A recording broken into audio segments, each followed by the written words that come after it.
আসসালামু আলাইকুম। আজকে যে বিষয়টি নিয়ে আলোচনা হবে এটি হচ্ছে JDM-SS।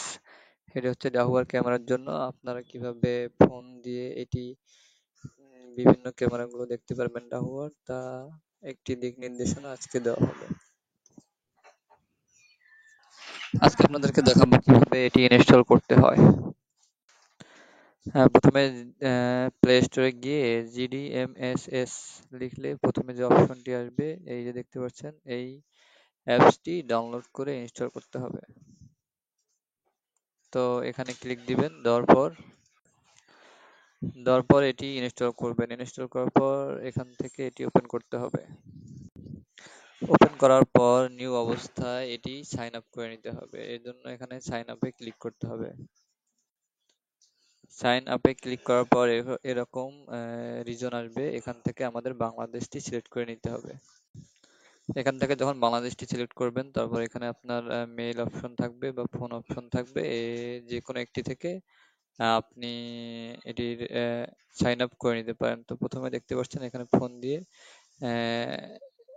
এখানে আপনার পাসওয়ার্ড দিয়ে দিতে হবে, দিয়ে আপনাকে ভেরিফাই করে নিতে হবে, নিচে চেক মার্কটা দিতে হবে। আর যদি মেইল থাকে আপনারা মেইল দিয়ে করবেন, মেইল দিয়ে বেটার হবে। এখানে মেইল নাম্বার দিয়ে এখানে পাসওয়ার্ড দিয়ে নিচে চেক মার্কটিতে ক্লিক দিয়ে ভেরিফাই করে নিতে হবে।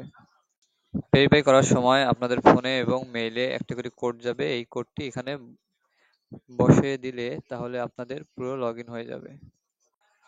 এখানে আপনারা যদি মেইল দিয়ে লগইন করেন তাহলে আপনাদের মেইলে একটি কোড চলে যাবে। এভাবে কোডটি বসিয়ে এখানে ওকে দিলে আপনাদের এটি প্রপারলি লগইন হয়ে যাবে। হ্যাঁ, এখানে লগইন করার পর এখানে ইউজার আইডিটা এটা আপনাদের বসিয়ে দিতে হবে। আপনাদের মন মতো একটা ইউজার আইডি দিতে হবে। ইউজার আইডি দিয়ে ওকে দেওয়ার পর এরকম একটি অপশন আসবে। এখান থেকে আপনারা ক্যান্সেল করে দিবেন। ক্যান্সেল করার পর দেখবেন এমন একটি পপআপ আসবে, যেখান থেকে আপনারা এটি ওকে বাটনে ক্লিক দিবেন। ওকে বাটনে ক্লিক দেওয়ার পর প্রথমে যে অপশনটা আছে এটা আপনারা করে নেবেন, use for using the apps, এটিতে ক্লিক দিবেন। এখানে অ্যালাউ করে দেওয়ার পর আপনার এরকম যে ডিভাইস অ্যাড ডিভাইস আসবে, এই অ্যাড ডিভাইসটিতে ক্লিক দিতে হবে।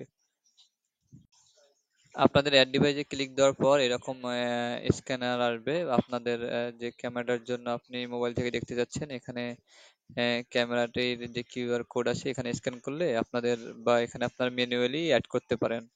স্ক্যান করলে আপনাদের ওই ক্যামেরাটার যে এসএন নাম্বার আছে এটি অ্যাড হয়ে যাবে অটোমেটিক। যখন এটি স্ক্যান করবেন তারপরে এমন একটা অপশন আসবে, এখান থেকে আপনি ক্যামেরাতে যাবেন। ক্যামেরাতে গেলে এখানে ওয়াইড ক্যামেরা যে অপশনটি আছে মাঝখানে এটিতে ক্লিক দিবেন। দেওয়ার পর এমন অপশন আসবে, কারণ কি আমরা যে স্ক্যানটা করেছিলাম এখানে যে এসএন নাম্বারটি ছিল এটি এখানে অটোমেটিকলি হয়ে যাবে। হওয়ার পর এখানে আপনি নেক্সটে চাপ দিতে হবে আপনাকে। এখানে নেক্সটে চাপার পর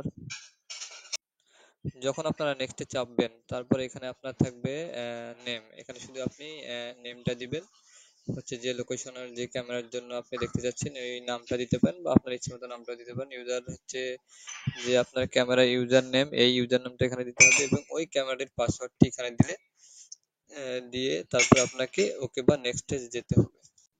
সঠিকভাবে নেম, ইউজার নেম এবং পাসওয়ার্ড সঠিকভাবে বসানোর পর একটু কিছুক্ষণ লোড নেবে। লোড নেওয়ার পর দেখতে পারবেন এভাবে আপনার ক্যামেরাগুলো যে লাইভ অপশন এটি আপনি ফোনে দেখতে পারবেন।